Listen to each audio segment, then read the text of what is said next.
Hello and welcome to episode 54 of the Dynamo Football Book Club. My name's Alistair Bond. I'm joined by my co-host, Johnny Coughlin. Johnny, how are you doing? I'm doing great, Al. How are you doing? Yeah, I'm very well. Thank you very much, Johnny. This week, our book is How Not to Be a Football Millionaire by Keith Gillespie. Keith Gillespie. Still. Oh! A goal of real class.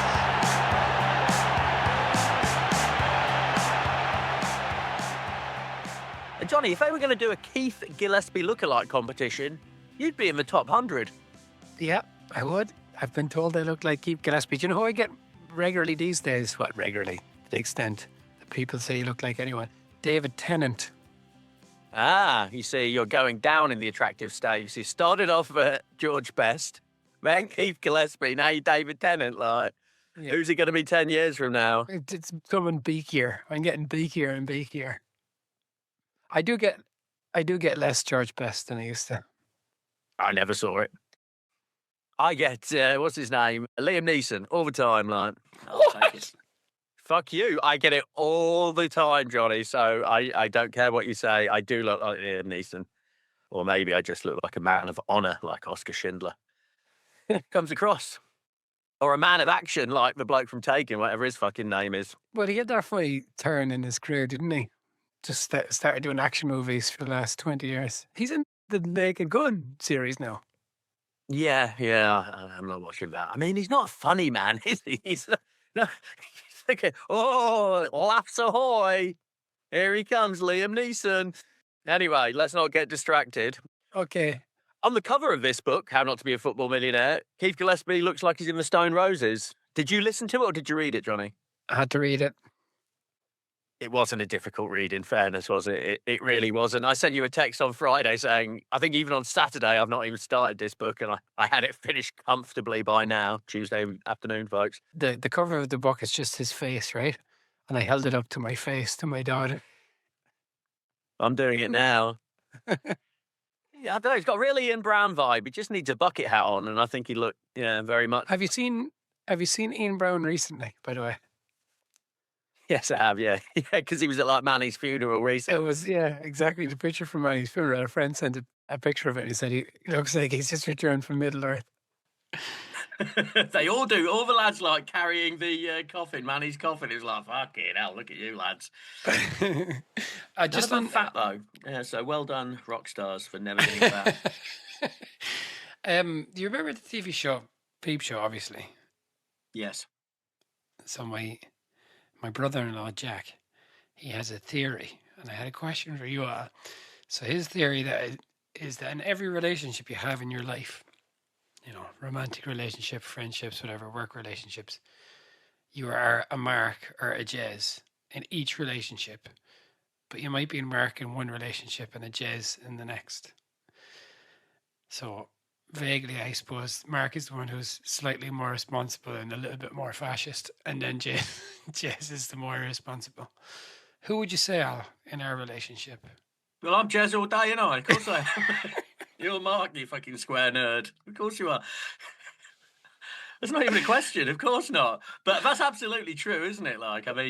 In other relationships, I am very much a Mark. I think my friends from back home, I was always the Mark. Oh, settle down, lads. Calm down. But then I went out to Cambodia and I was the Jez. I felt that.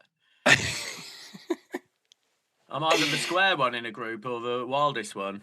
Yeah. It's a good theory. Well done, Jack. Anyway, okay. Keith Gillespie. This book was recommended to me by one Dominic Coughlin, my dad. Thank you very much, Dad. Your old man really gave me my first ever taste for whiskey. So he sort of was like the man who first gave Keith Gillespie a little slip to take down to the betting shop. That was me. And that's where I end up now. I think the first time I ever owned a bottle of Jameson, your old man bought it for me for my birthday. Oh, go on. So, yeah, I think so. That's interesting. Still haven't gotten to the bottom of that bottle of whiskey. I got to the bottom of it within hours.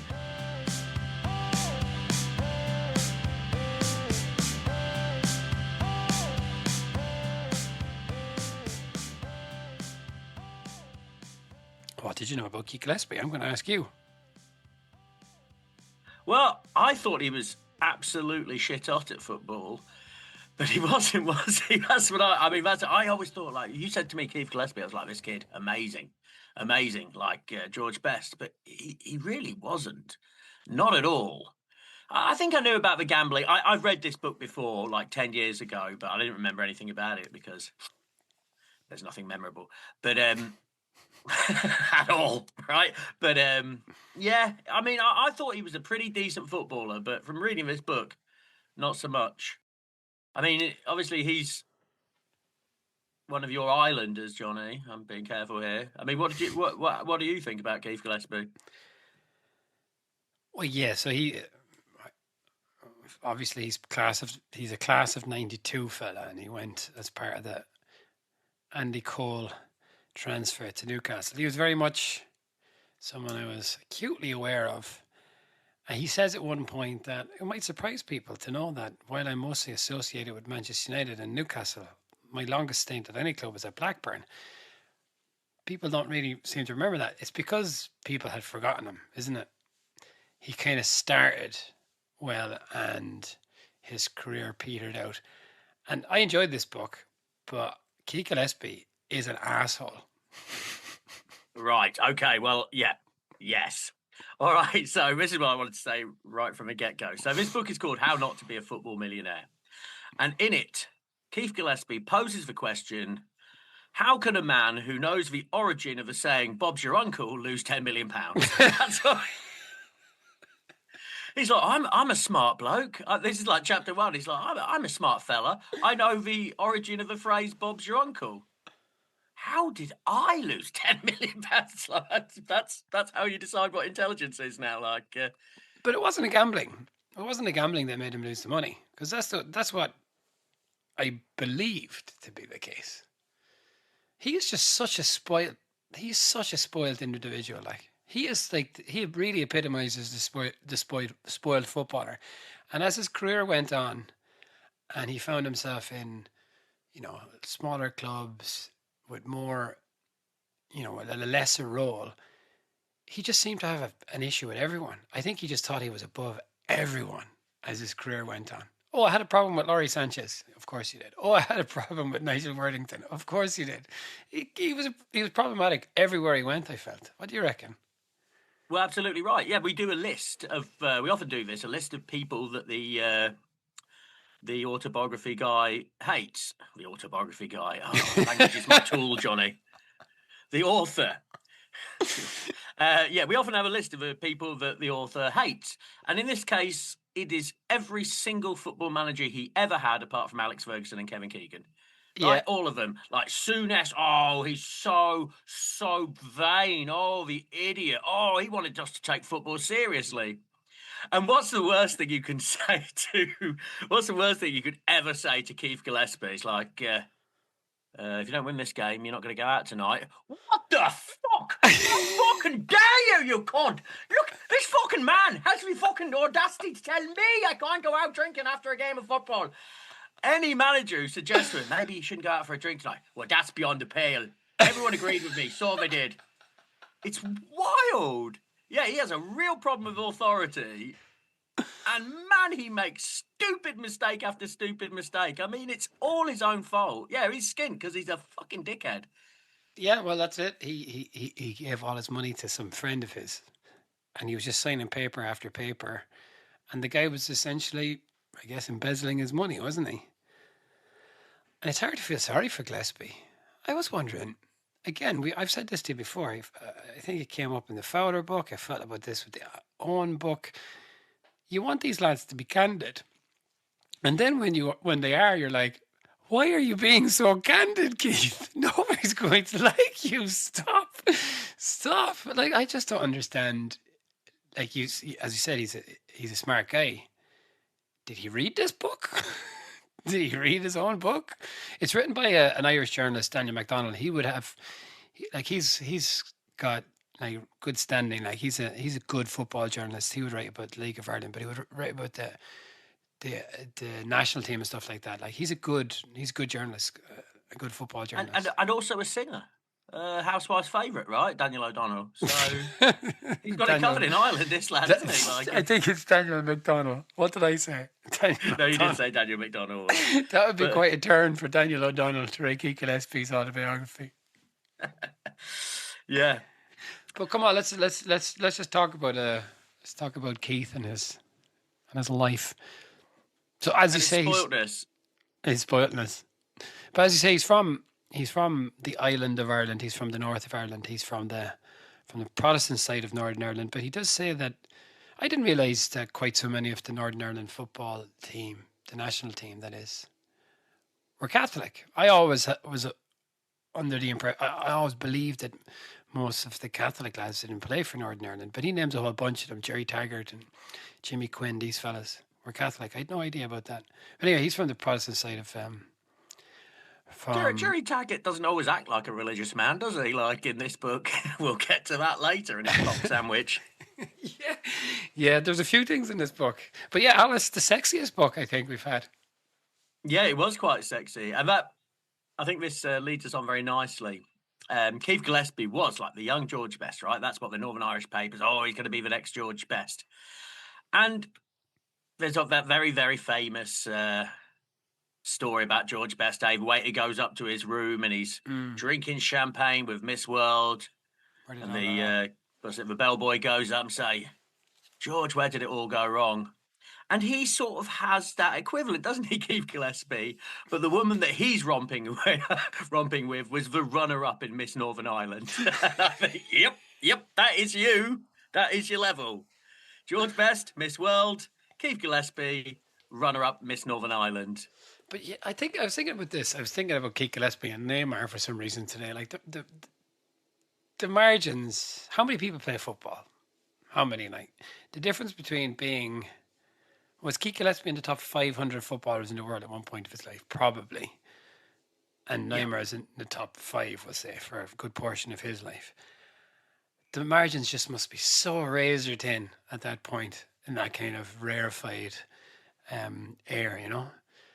But yeah, it's like at the start of this book, he's playing for Longford Town. Now, if your accent is anything to go by, I assume your geography of Ireland, it's not great. Longford would be, kind of one of the kind of smaller counties. I'm from Carlow. Carlow and Longford are both kind of forgotten, kind of smaller, overlooked places. And he's playing football there because of his financial travails. I can't imagine what a fucking prick he was to all the people he was playing with. If he's anything like he was to the people he played with at Sheffield United, Bradford, Leeds when he went on trial and stuff like that, he must have been some prick to these guys at Longford. But yeah, he was big. So he came from Northern Ireland. He was a United fan. His dad was a big Manchester United fan. He went over very young. He was spotted very young, and he was part of this class in '92. And we have all that stuff with, Beckham, the Nevilles, Scholes, Squeaky Ben Thornley, who weirdly keeps coming up on this podcast, and Robbie Savage. But yeah, so he goes over to Manchester United. First of all, he calls out his headmaster at school. Because apparently the assistant headmaster at his school was a paedophile, and the headmaster covered that up. It's like, imagine sleeping with that at night, he says. Imagine sleeping with that knowledge. Evil headmaster.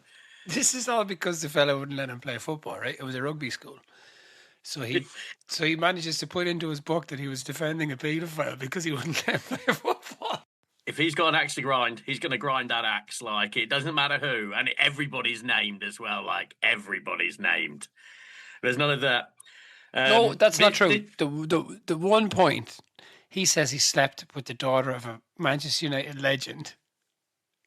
But he doesn't name the Manchester United legend. Coward. This is another one of those football books which just has the shittest names of chapters, and it's got the pictures with the shitty captions. Having a ball, chapter 2. For God's sakes, can no one just call it chapter 2? It's so bad. Joining the party. That's like his time with stepping up. Oh, he's joining the United Academy. It's so shit. And then the picture captions. Awful. Just absolutely awful. Golden feet. Boot deals were just one of the financial perks I enjoyed. Who cares? Sheer madness. A light-hearted moment in training, but I squared up to Alan Shearer on a wing and a mare. Head boy. What's he doing when he's head boy? Is he heading ball? Yeah. Fucking rubbish. Just don't put them in. It's fine. Just describe the pictures. You don't need a little caption. Anyway, okay. So, that's why I brought up the chapter. So he goes to Newcastle, and that chapter is called £7 Million Man. You weren't the £7 million man, Keith. You were a make weight in that deal. Andy Cole was a £7 million man. Why doesn't he call that chapter make weight? So Cole went for 6 million plus Gillespie, who was valued at 1, right? And Gillespie had scored for United against Newcastle, which was a really nice goal. Do you remember that goal by any chance? I don't. He kind of carried it a little bit and had a strike at the edge of the box. It was a really nice goal for a young player.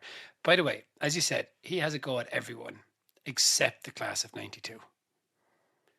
He is very careful not to have a go at the class of 92 because he's thinking somewhere down the line, I might get some, money spinning opportunity with those boys, and I do not want to be in their bad books. At every turn, David Beckham, he is a gentleman.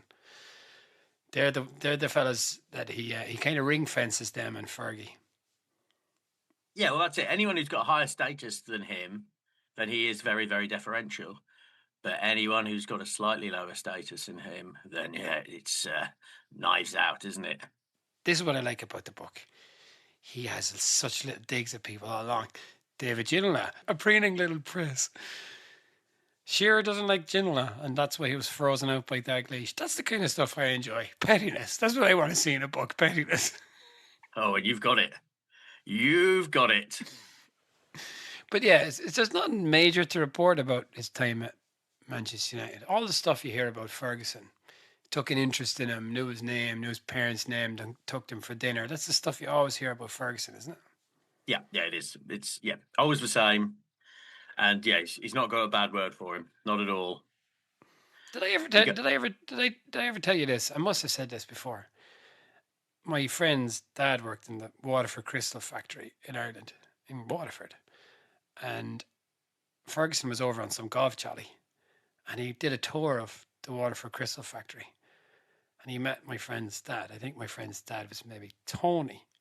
And later that evening, Tony was in the golf club and there was Ferguson. And at one point, Tony went to the Jacks and he passed Ferguson. And Ferguson said, "Hi, Tony." Like, that is fucking amazing. Yeah, that's good, isn't it? But I don't think you should forget, Johnny, how unpopular Ferguson was at the time. We look back now, lovely cuddly Alex, but at the time we all hated him. Yeah, I mean, good football manager, eh? We're not knocking it. Yeah, and if he was on your side, you just loved him so much, right? I mean, that's always. I don't know if United fans had much affection for Ferguson. He's like it just, when we lived in Cambodia, Hun Sen was the leader. People didn't really love him; they kind of feared him. It's a bit like that, I think, with Ferguson. He's that kind of despotic kind of ruler, Well, he's not cuddly, is he? I mean, you look at Bobby Robson, you think lovely. Look at Kevin Keegan, come here, give me a cuddle. You don't look at Fergie and think, that'll be a nice cuddle. Just be like, keep that red nose away from me. He's going to shout at me soon, isn't he?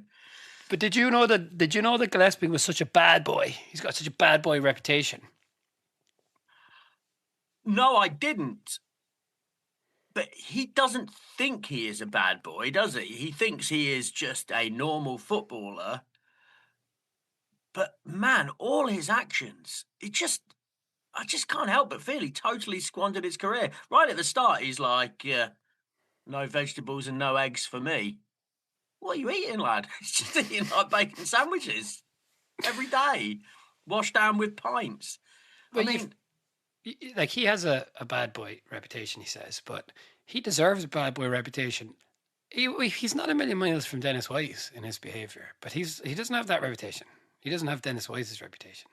Like, Dennis Wise had the incident with the taxi driver, right? But Keith Gillespie had an incident with a fella Keith Gillespie had an incident with a fella in a club who, of course, he says it was unprovoked, la la la. But he also had an incident with a Newcastle fan who came home to find Keith Gillespie sleeping in his children's bedroom after he'd been sleeping with the man's wife, and then they started fighting as the man came into the house with his children, who had pictures of Gillespie on the wall. Now that alone makes this a good book. That story, that was astonishing stuff. Yeah, it's wild. That's it. Yeah, he had someone coming in. The chick's like, "Oh, it's my husband," so he runs off to hide in the kid's bedroom. I don't know. Is that a good idea? Oh, but yeah, okay. He plays for Manchester United and he goes to Newcastle. That's the stuff we know. I guess it's it's all the other bits we didn't know, the stuff that comes later. And he does well in Newcastle, right? And he was there for that really amazing period. And as you say, he loved Keegan. Other than Michael Owen, everybody loves Keegan. Yes. Which obviously says a lot more about Michael Owen than it does about Kevin Keegan, doesn't it? Like, yeah, he had a lovely time, but he didn't have that long with Keegan, did he? And then it was, and basically, as soon as Keegan goes, that's the end of his top career, if you see what I mean. He's no longer at that point a real elite footballer. Yeah. At this point, he starts to ride in the bench, like he's dropped by Souness. But he's dropped by Hullet. He's dropped by Hullet first. And Dalglish didn't really fancy. I don't think, because, okay, he talks about having a gambling problem. And obviously, he's a very severe gambling problem. But he is an absolute booze hound, this lad. And I think from a manager's point of view, they could probably forgive the gambling. But the boozing, even by the standards of the 90s, he seems to have been quite a boozer. Like you say, the whole stuff about the Ireland squad in the 90s was that they were always getting drunk, and this is what Roy Keane had such beef with them about. But he makes the Northern Ireland squad out to be like they're just falling around the place wherever they go. Yeah, and if a manager tries in any way to curtail that, it's like, they just don't get it, do they? They don't just get it. Our little country, we do well when we go out boozing. I mean, we don't do well because we never, ever qualify for anything, but they don't understand that's the way.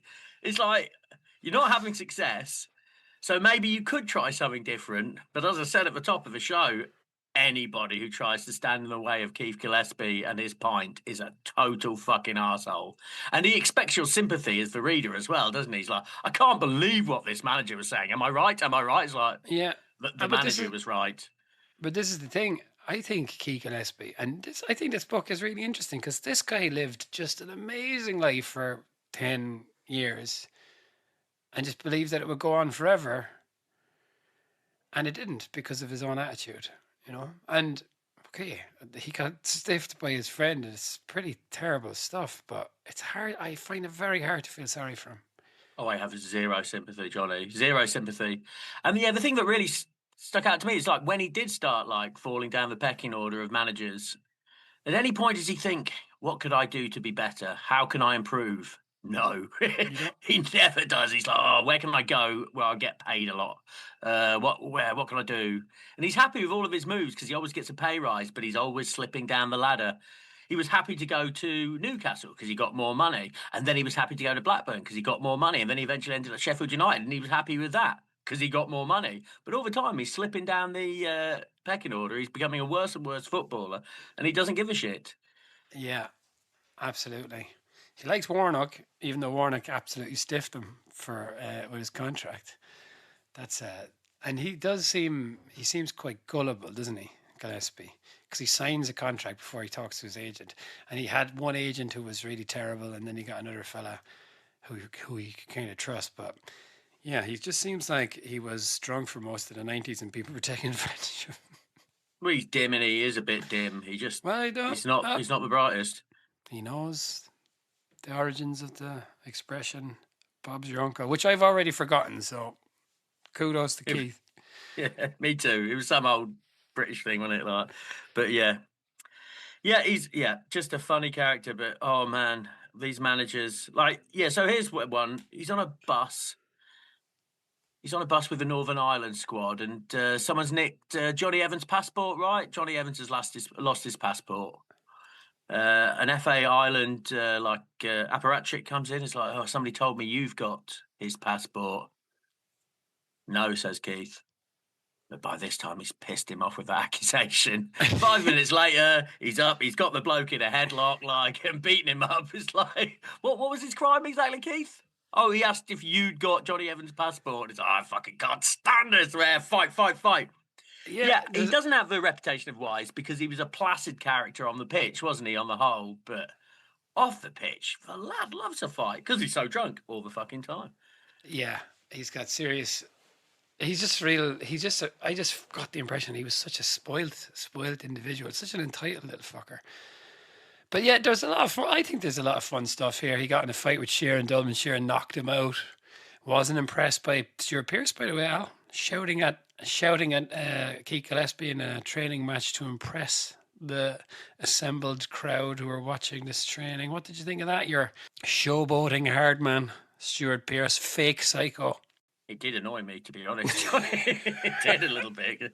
Who the fuck are you to tell Stuart Pearce? But he does this all the time. He's always calling out people in training and saying something really snide and then being surprised when people don't like him. Yeah. And again, I would say being disliked by Keith Gillespie is not really a bad thing. Over the years, I came to the conclusion that Ferguson got a song out of players like Fletcher and Nicky Butt. And, take Butt, for example, when he left United, he didn't do a whole pile, did he, at Newcastle? And he didn't like Phil Neville at Everton or whatever. So you would think that he could have gotten something out of Gillespie, but he didn't want to keep him. And I wonder, did Ferguson just think, no, this guy's not for me? I would absolutely say that. Yeah, it seemed to give him up pretty quick, and he probably can see the beginning of the big boozer, which is exactly what he didn't want in his squads at that time, right? You could see how anyone would fall into that trap. Of course, we're both fond of a drink ourselves, Al, but yeah, it's such a shame, really, isn't it, to have that. If he had the reputation of being the next best, okay, right, not in the boozing sense, but in terms of his skill, it's terrible for him to just fucking squander things like that. I think it's terrible. He says at one point, early enough in the book, people ask me, am I envious of the class of 92 stuff? He says, no, I'm just so happy, blah, blah, blah. But that's bullshit. He must be really, really, he must be absolutely raging because he should have been part of that group, or he should be. Yeah, but he's absolutely not. And on top of that, the game's got nothing for him now. I looked what he's doing. This book was written in 2013, so 13 years ago. What's he done since then? He's been accused of harassing his ex-wife. I mean, that's it. He's done nothing else. He's still playing at 50 for a mental health charity or something. But he has done nothing. There's no... I mean, does he pop up on Irish TV or something? No. He's just no status in the game whatsoever now. He's disappeared. He is a forgotten man. Yeah, it's a shame for him. Okay, he went, as you say, he was at Newcastle. They nearly won the league and they didn't. We know all that. And then he was going to go to Middlesbrough, but then Freddie Fletcher planted a story about him being injured in the press to prevent him from joining Middlesbrough, which I kind of thought was a pretty sneaky little move, obviously. And then he joined Blackburn. But he does give you a lot of money information. Talks a lot about money.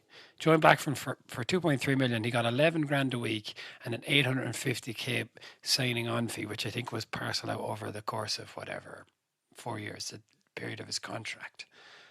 And he talks a lot about how much he got. And he got a lot of money. To be a bit part kind of footballer in the 90s. People always talk about, footballers now must be, the footballers then must be raging and they're kind of missing the money that the fellas are getting now. But they were getting crazy money, man. Crazy money. Yeah, absolutely. I mean, that's it. He may have missed today's, but he certainly didn't get the 80s money, where people were like, he's on $1,000 a week, the fucking spoiled bastard. I mean, this lad was, loaded. And there's one point where he's like, after all my deductions and my rent, I only had 13 grand a month to live on. That's not a lot with a kid. It's quite a lot. Yeah, you should be all right with £13,000 a month in Britain 20 years ago. You should have been all right with that. But no, he's like, well, that's not a lot to live with. How can I get by on that? It's like, well, don't fucking jizz it away gambling. So the gambling very quickly, just loves the horses. He wasn't a gambler. He went to a Ladbrokes one day to place a bet for someone else. And as anyone who's been into a betting shop, who can't get enough of that? Oh, it's so great in there. Look at these disgusting old men who are vile. Wow, I love it in here. It's so exciting. I mean, it's the tiny pencils. That's what kept them in there. Tiny pencils and the smell of cigarette smoke. It's just, this is brilliant. Like, yeah, this is great. I can't get enough. But he could get enough. In fact, because he just wanted to gamble at home. It is depressing sounding, isn't it? It's so depressing. Just sitting in his little thing, ringing up his little bookie. Hello, put $4,000 on this. And there was one particularly bad day where he just kept putting $4,000 bets, losing every time. He lost $50,000 in a day. Yeah. Michael Owen wouldn't even sniff at that. Michael Owen would be like, pathetic amount of money to lose. I'll lose a lot more. I'm proud of it. Never did it for me, the gambling. I mean, winning's nice, but I just don't have the money to lose, mate. I just don't. Well, winning is lovely, but then you win and you think, I will continue to win, and then you lose a few times and like, this is terrible. This is terrible. I'm going to stop. It is funny, the mentality of gambling, because I'm like I just go and stick like $100 on a roulette wheel, red or black, always red. And when it doesn't come in, it's like, what? Glitch? What? How? What? But gambling's a funny old thing, John. I admire gamblers. I admire that, like, just like, fuck it, start again. It's like that Rudyard Kipling quote, to lose all. Actually, I'm not going to do a Rudyard Kipling quote. The game of coin and toss, hoop and toss. Oh, yeah, I can't remember it. But I do admire gamblers, but not Keith Gillespie. Not Keith Gillespie. No, I don't admire him at all. But then when he joined for, like, this kind of typical kind of stuff that happened to Gillespie, he was stiffed by his agent when he did this Blackburn move. The agent kind of told him that he was going to get charged this amount of tax. But then when he was billed, he got somehow kind of double billed, and it just seemed like everybody knew that he could really put a fast one on Keith. Everybody seemed to know. By the way, he was at Blackburn, so he joined Blackburn when they were in the period after they won the league, so they still have a lot of the big players. Jason Wilcox, he cared, man. Jason Wilcox, Manchester United, whatever he is, Sporting something, apparatchik. Chris Sutton, on the other hand, didn't give a shit. He knew he'd be playing in the top division next season, though. He didn't care. Whereas young Keith, by that point, knew full well he would not be playing in the top division next year. He just sinks so fast, right? It's just like 5 years previous, he'd been one of the hot prospects, and now he's getting relegated with Blackburn, and he knows there's no way up from a Premier League team. He knows that no one's going to come in for him. Because he knows deep down inside that he's a massive boozer and doesn't give a shit. He just doesn't care. So, soon as Odd would come into the canteen wearing a towel and dress shoes and eat his lunch, which, if that is true, is pretty mental. And Keith points out, if he took the time to put on his shoes, why didn't he put on his trousers? Okay, fair enough there, Keith. Rude Hudded, also Odd. We kind of get that all the time, right? Even though I think Dennis Wise liked Hudded. But then, Al, why don't we get on to the topic of sex? Because this book has a lot of sex. Because he said that he wants the sympathy of the reader. And he's a bit of a love rat, Keith, it seems. But he's like, look, man, I was a footballer and that's just the way it is. Okay, that's probably true, but it's not a sympathetic. Like, you're not going to get sympathy either when that's your line, you know. No, right. I mean, he has a kid with one woman, then moves on to the next real fast. Like, and there's no contrition about that in the writing at all. It's just like, we'd run our course, and now there was some other horny young wag ready for me. So obviously, I banged that. Of course, I did. What did you think I was going to do? As a footballer, everybody was doing it, but he does say so. But this was astonishing. So Gary Flitcroft's father committed suicide, and this Flitcroft reckons was on the back of Flitcroft getting a lot of abuse, as a result of infidelities. Like he was getting a lot of abuse from the terraces because there was a story about him having an affair. That is tragic stuff. Well, absolutely. I remember that Super Injunction story because there was like, who is it? Who is it? Who is it? Oh, it's Gary Flitcroft. Who fucking cares? I mean, like, Jesus, take me front page. Love rat Gary Flitcroft. I mean, like, even if you're a quite keen football fan, does he play for Blackburn? Oh, he does play for Blackburn. Yeah, who gives a shit, Gary? That's Streisand effect, right? Quickly, no, don't let that get out. Don't let that get out. Like, don't let. Shh. Can't let Gary Flitcroft's good name go to waste. Like, no one cares, Gary. Just shush. You're fine. Am I right in saying that Gary Flitcroft was sent off like 3 minutes into his Blackburn debut? Is that correct? I don't know, Johnny. I don't know. I have a recollection of that. But then there's this. Did you know this La Manga stuff with Gillespie and Paul Dickoff? Well, this was my favourite chapter. And seeing as it. So this is this is a very famous case where Leicester City footballers were accused of rape by. Which team was that, Al? Do you want to just say that one more time? Yeah, what is it with Leicester City and tours? Remember they went to Bangkok and they were all getting rims and like putting it on Instagram? You fucking idiots! Did you say rims? They're getting rimmed, right? They were. That was a big thing. It was like the manager's son was like, "Oh, I'm getting rimmed right now. Like this is great.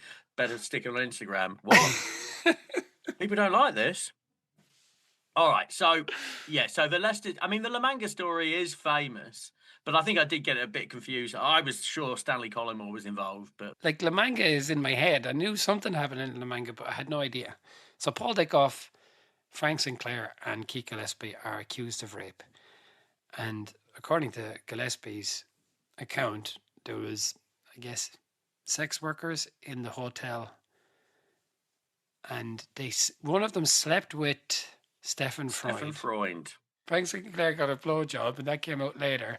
But Gillespie obviously says that this whole thing was total bullshit, and in the end they were exonerated. But as he said, once that thing has happened, any amount of, libel cases, and you're not going to claw that back. And interestingly, Dickoff goes straight back into the Leicester team afterwards, but Gillespie never really recovers, does he? Well, first of all, let's just talk about how much he's prepared to throw other people under the bus in this thing. It's absolutely wild. Like, first of all, it was like, we've been accused of rape. But then it's like, Stefan Freund did have sex with one of these women. So he writes, Stefan was fucked. It was his matter to sort out. And then he was like, a rape suspect. Well, if there's going to be a rape suspect, number 1, Frank Sinclair. Number 2, Frank Sinclair. Number 3, Frank Sinclair. Fucking hell, throw him under the bus or what? Yeah, he does make Frank Sinclair sound like a total scumbag. He really does. And Frank Sinclair is married at this point. But obviously was out loving it all the time. Yeah. There's another funny thing where he describes his lawyer, his Spanish lawyer. She had lovely long brown hair. Lovely long brown hair. He likes describing women's hair. I think he does it like 3 times in the book. My lawyer, Anna, came along. She had lovely long brown hair. Right. Paints a picture. Thank you, Keith. That's nice. And when they were sent to prison, they were in prison for 6 days, which he writes as if he's fucking like Nelson Mandela, like the long walk to freedom. Like, the truth would out one day. I knew it. They all smoked. In 2004, this was. All of the players in prison smoked. So, like, that was their currency. People were bringing them cigarettes. And they played Pac-Man all day. Hello, Spanish prison. Just a bit of Pac-Man and some cigarettes. Doesn't sound so bad. Yeah, he says that the initial dungeon, as he calls it, the cell that they went to when they were arrested was worse than the prison itself. But yeah, God, what a fucking miserable experience. But anyway, he was exonerated and he sued the various British red tops who had obviously jumped all over this news story. And then he says, with the Flitcroft thing as well, he seems to, does he say it straight out, or he kind of implies that Flitcroft was wondering how they got this information. And what's the name of that fucking scandal where they were wiretapping all the, he certainly seems to think that Flitcroft's phone was you imagine the fellas in the newsrooms? You know what we should do? We should tap Gary Flickroft's one. All right, so we've got Prince Harry. There we are. Who else? Gary Flickroft. Good. That's another. Yeah, it was wild. Yeah, and he got £115,000 payout from the Red Top. That wasn't enough though, because now he couldn't get another club, and he's like, oh, this time last year I was earning £700,000 a year. Now I'm earning like 48 grand. It's like, I don't know if it's because of the rape. It's because you're shit at football, mate. That's why.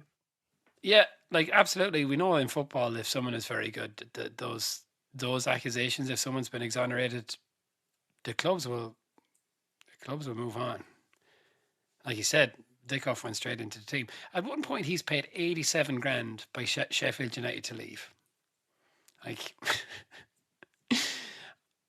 I think when you stop being good at football and you're like that, everyone's like, it's just, no, fuck that guy. And he really is a fuck that guy kind of guy. He really is. I can see it if you're a manager. He's just a pain in the arse. He's not a team player. He's all about himself. Well, he's the worst. I think he's got a real chip on his shoulder, having been close to real greatness. And as you said, having done nothing to maintain that. Like all those fellas like Neville and Beckham, they were very serious, right, about their craft. You'd always hear about Beckham, he says it in this book, Beckham would always be out there training and practicing his free kicks. Gary Neville was stone mad for whatever physical activity and all the rest of it. And now Keane was a boozer in his day, but he knocked it on his head very quickly, obviously, and he's famously quite serious about his sport as well. But yeah, Gillespie just did nothing to stay at that level. Well, because you have a class of 92, it's like, Keith, do you want to stay back for 10 minutes to practice some crossing? Fuck off. Fuck you. Who the fuck are you telling me I can't go and get a drink right now? Who the fuck? Yeah, I think being very good at a very young age must do that to a lot of people. And the people who maybe, like your Beckhams and stuff, are maybe probably unusual for being able to maintain that. You know, you're saying about him throwing people. Pettiness. Sorry, go. The pettiness. Kevin Blackwell at. I was just going to talk about the pettiness. So again, this is it. He's assuming our sympathy. He's opening up a chapter, and he's texting Kevin Blackwell after he's left Sheffield United from a burner phone. How's your small man syndrome going? Who's this? How's my small man syndrome? Well, that'll be Keith Gillespie for sure. The wanker.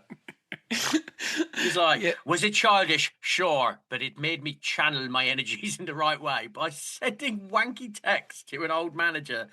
Oh, and also he's like, he's in his face. He's like, how could I respect this man who played for Bury 20 times? Like, this piece of shit. He's not as good as me. Yeah, exactly. He's a shocker. He says, this is him talking to Kevin Blackwell. I'll call Brian Robson and tell him that you criticised him. Steady on, Keith. Brian Robson. You know, he was England captain. He didn't play for Bury, man. Yeah, it's. I'm going to get my big brother, Brian Robson. He's going to come around and beat you up, Kevin Blackwell. How are you going to like that? And here's an exchange. You're a wanker. You're a fucking wanker. You're an egg. You're a fucking egg. Very childish, I admit. Yeah, it was. Yeah, very good. Very childish. But yeah, that's it. It kind of just peters out for Keith, doesn't it? He plays for Bradford for a while. He went to Leeds for a couple of trials. Yeah. And he ends up back in Northern Ireland. And he has to keep playing. You say he's playing now when he's 50 years old. He has to keep playing because he has no money, and he's lost his money in various get rich quick schemes that didn't work out for him. He was involved in that film financing scheme, and I think a lot of footballers fell to that. I remember Craig Bellamy did. Certainly Darren Peacock. What's he doing now? But yeah, that's it. A lot of these footballers can get, as he says, like lucrative management gigs, but that's not happening for you, is it, Keith? It's just not. He does nothing now. He does nothing at all. I looked him up. He doesn't do anything. But a lot of these guys who are kind of boozers, and when they fall to earth, it must be really, really quite astonishing and quite jarring, you know. But some of them seem to be able to straighten themselves out and become coaches or whatever.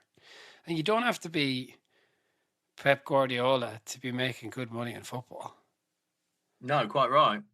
But yeah, it just seems like he's got nowhere to turn. As you say, he tries to keep the Manchester United connection open, but he's not really associated with Manchester United, is he? Other than the class of '92, but no more than, say, your Ben Thornleys or your Chris Caspers. Yeah, how many times did he play for United? Did he play more than 20 times, you think? No, I think it was 9 times, 1 goal. Yeah, 9 games for United, 1 goal. He played like 111 games for Newcastle, 9 goals. He was just much, much more mediocre than I thought he was. I really thought he was one of the great talents, and he very much was not. Yeah, he played it 86 times for Northern Ireland. Only 2 goals, can you imagine? But yeah, he's played for a lot of clubs. Newcastle, Blackburn, Wigan, Leicester, Sheffield United, Charlton, Bradford, Glentoran, Darlington, Longford Town, and FC Mindwell, who don't even have a Wikipedia page. Yeah, this FC Mindwell is this mental health football club. How does that work? I used to be depressed, but now I support FC Mindwell. And I go and watch Keith Gillespie, and I'm in a great mood all the time. Well, I guess they raise money, maybe, which is fair play to him if that's what he's doing in Keith's Yes, defense. I shouldn't be flippant about mental because I health. think he does. He says he suffers from depression, right? Because I guess he lost all this money. Yeah, it is rough. It's quite rough. But again, it's hard to feel that sorry for him. I don't feel sorry for him at all. How do you think, in terms of the characters that we've come across?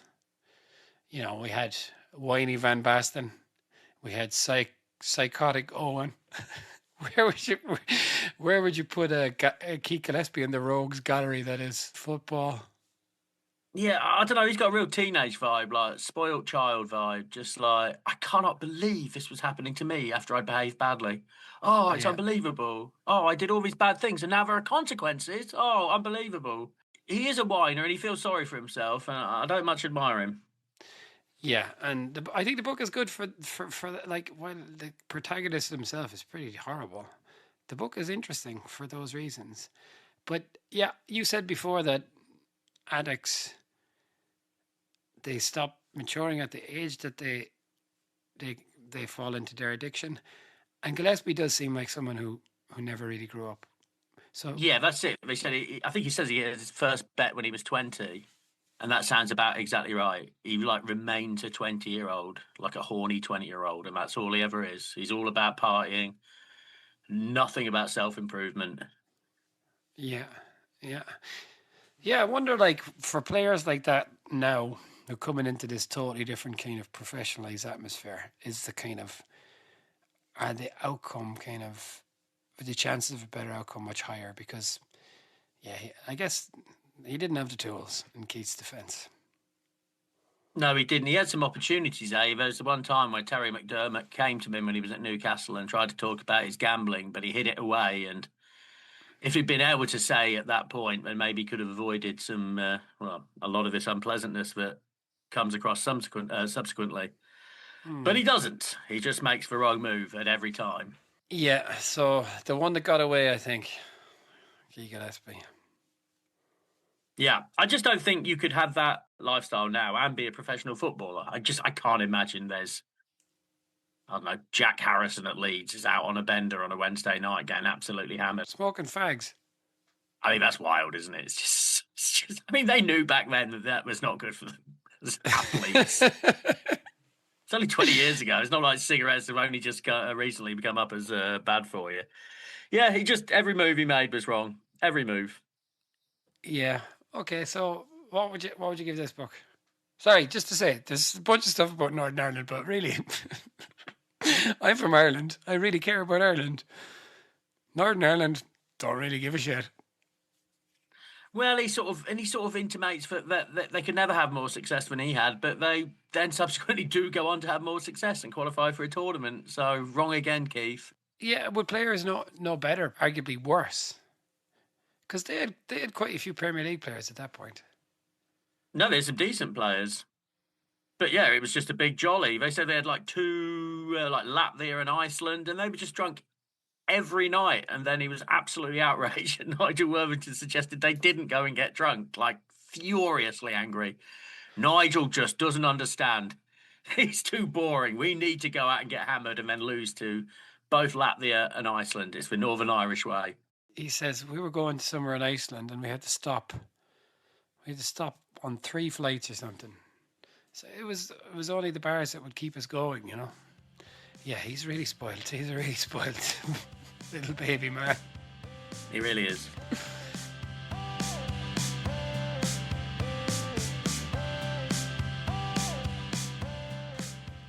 Anyway, okay, well, we're quite harsh on poor old Keith. He suffers from depression, so hopefully he never ever listens to this. Well, I think you should listen to it. And I think you should take a long, hard look in the mirror and say, what can I do to improve myself so I could be like these 2 fine lads on this podcast? If only I was more like them.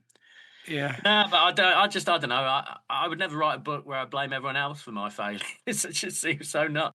It's absolutely fucking amazing to me that he could sit down and write this and then think, yeah, this is fine. People will be on my side. It's incredible, right? Just the absolutely breathtaking arrogance of it. Just the entitlement, I suppose. Well, that is the entitlement. Going back to Northern Ireland and the cock sandwich we were talking about earlier, there's a bit where Jerry Taggart calls down an air hostess and says, "Is this meant to be in my sandwich?" And he's pulled out his penis and flashes at an air hostess, an innocent air hostess. What did she do? And then Laurie McMenemy's like, well, that's absolutely unacceptable. You're out of the team. He's so angry about this. He's so angry. He's like, oh, Laurie McMenemy doesn't get it. He doesn't get it. He's old school. This is what we need to do. We have to sexually harass like air stewardesses in order to play good football. And it's like, no, Laurie McMenemy wasn't out of time. It wouldn't be acceptable now, and it wasn't acceptable then. Come on. But he's furious at Laurie McMenemy for dropping Jerry Taggart. Oh, we could have won if it wasn't for Jerry Taggart getting his penis out, showing it to an innocent woman, and then being dropped. Beggars belief. Yeah, it is incredible. And when did you, what year did you say this book was? 2013. Yeah. Yeah, amazing, really. Anyway, okay, I would give this 3.5. 3.5. But the funniest story in the book was when he was sleeping in that child's bunk bed. So I'm going to give it 3.5 bunk beds. 3.5 bunk. Yeah, it's a very easy read. I rattled through it in about 4 hours, I think. Yeah, well, I don't read as quickly as you, which is why I usually do audiobooks. But yeah, even by my standards, it really brings me to the wire to get through a book in 2 weeks if it's anyway dense, you know. All right, I've just got one more thing. So the picture captions. There is one picture of Keith Gillespie, Paul Dickoff, and Frank Sinclair after having been released. And the caption is, innocent men. Now, you're not going to be able to see this, listeners, but look at the picture of the innocent men. They don't look very fucking innocent, do they? If that picture had been captioned convicted rapists, I would have been like, yep, sounds about right. Yeah, okay. Well, thank you very much, Al. We are back next with, what's it called? Lucky Likeys, right? 5-a-side draft of Lucky Likeys. Yeah, and we have the Once in a Lifetime, the book about the cosmos. All right, lovely stuff. Okay, so we'll see you all next week. Thank you very much indeed. Thank you, Johnny. Yeah, thank you very much, Al, and thank you, folks, for listening. Please do give us a rating of 5 stars, 5 bunk beds, if you get the opportunity. Yeah, lovely reviews as well. Thank you so much. Fleming takes it. Dowie comes short. Oh, it could go!